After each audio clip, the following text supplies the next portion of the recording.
और इस वक्त आम आदमी पार्टी जो है प्रेस कॉन्फ्रेंस कर रही है, सीधे आपको लाइव ले चलते हैं वहीं पे। लॉ एंड ऑर्डर देखना, पुलिस व्यवस्था देखना, उसकी हालत आज दिल्ली की सबसे बदतर हो गई है। उसके अंदर एलजी साहब को कोई इंटरेस्ट नहीं है। 209 थाने हैं दिल्ली के अंदर। जाना चाहिए एलजी साहब को रोज एक थाने पे, क्यों नहीं जा रहे हैं? पीडब्ल्यूडी का काम होगा, वहां एलजी साहब दिल्ली सरकार के अफसरों को लेके जाते हैं। एमसीडी का काम होगा, वहां एलजी साहब दिल्ली सरकार के एमसीडी के कमिश्नर को लेके जाएंगे, पीडब्ल्यूडी के सेक्रेटरी को लेके जाएंगे, सीईओ जल बोर्ड को लेके जाएंगे, फ्लड कंट्रोल के प्रिंसिपल सेक्रेटरी को लेके जाएंगे। वहां टिप्पणियां करेंगे, फोटो खिंचवाएंगे, कहेंगे मैंने आदेश दिया तो ये काम हो गया, जबकि काम दिल्ली सरकार के हो रहे हैं। जहां एलजी साहब का खुद का काम है पुलिस का, वहां पे एलजी साहब आज तक एक थाने में नहीं गए। कहीं एक थाने में निरीक्षण करने गए हो? आप मीडिया वाले साथी मुझे बताएं, दिल्ली के अंदर 209 थाने हैं, कितने थानों में एलजी साहब निरीक्षण करने गए हैं? उन्हें जाना चाहिए। नारायणा के अंदर शोरूम के ऊपर गोलियां चली, एलजी साहब कब जाएंगे? मैं जानना चाहता हूं उनसे। नांगलोई के अंदर गोलियां चली, एलजी साहब कब जाएंगे? यहां गुलाबी बाग के अंदर जिस व्यापारी की 4.25 करोड़ रुपए की लूट हो गई, उसके एलजी साहब कब जाएंगे? महिपालपुर के अंदर गोल्डी बरार 5 करोड़ रुपए मांग रहा है, 2:45 बजे उसके यहां फायरिंग हो रही है, वहां कब जाएंगे एलजी साहब? एलजी साहब को जाना चाहिए इन जगहों पे। अपने साथ पुलिस कमिश्नर को लेके जाएं, होम मिनिस्टर साहब को बुलाएं, अमित शाह जी को, उनको लेके जाएं, अपने काम की इंस्पेक्शन करें। आज दिल्ली के अंदर जिस तरीके का दहशत का माहौल है, मैं पूरी जिम्मेदारी से कह सकता हूं ऐसा दहशत का माहौल दिल्ली में कभी भी नहीं था। सर, एक कांस्टेबल को कुचलने की बात भी सामने आ रही है। शुरुआत में जानकारी आई थी कि वो शराब माफिया में कुचला, लेकिन बाद में पुलिस कह रही कि वो एंगल फिलहाल नहीं है, लेकिन ये बहुत बड़ा लॉ एंड ऑर्डर का फेलियर नजर नहीं आता।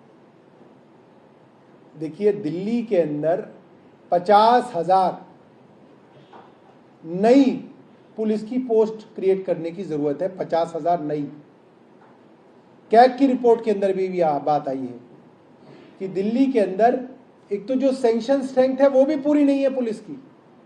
आप थानों में जाइए, 30 से 40% थानों के अंदर जो पोस्ट हैं कांस्टेबल की, हेड कांस्टेबल की, एएसआई की, वो खाली हैं। बीट कांस्टेबल ही नहीं है तो बीट पे कौन जाएगा? गश्त कौन करेगा? थानों के अंदर रिक्तियां हैं, और जितनी सैंक्शन पोस्ट हैं उसके अलावा 50,000 और सैंक्शन पोस्ट क्रिएट करने की जरूरत है। ये कैग की रिपोर्ट कहती है। ऐसे में न्याय व्यवस्था का यही हाल होना है, कानून व्यवस्था का यही हाल होना है, क्योंकि इस तरफ ध्यान नहीं है। एलजी साहब का ध्यान पिछले 2 सालों से सिर्फ इस पे है कि दिल्ली की चुनी हुई सरकार के काम किस तरह से रोके जाएं, अपना काम किया जाए, इसकी प्रति कोई जिम्मेदारी नहीं, कोई ध्यान नहीं।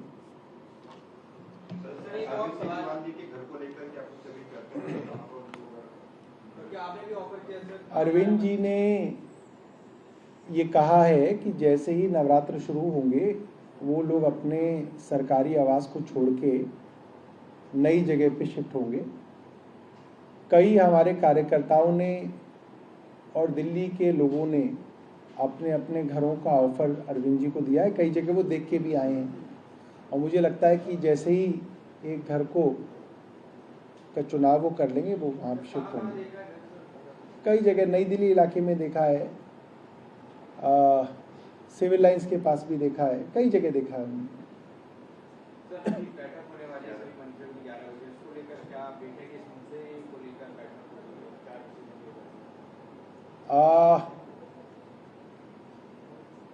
दिल्ली के अंदर बरसातों में, क्योंकि इस बार बहुत लंबी बरसातें हुई, तो कई जगह सड़कें जो हैं क्षतिग्रस्त हैं, चाहे वो पीडब्ल्यूडी की सड़कें हों, चाहे वो एमसीडी की सड़कें हों।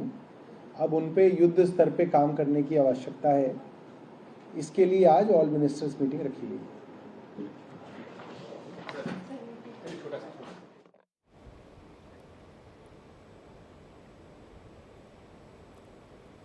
तो जैसे अभी आप देख रहे थे कि आम आदमी पार्टी ने अभी एक प्रेस कॉन्फ्रेंस की है जहां पर सीधे सीधे दिल्ली में बिगड़ी हुई कानून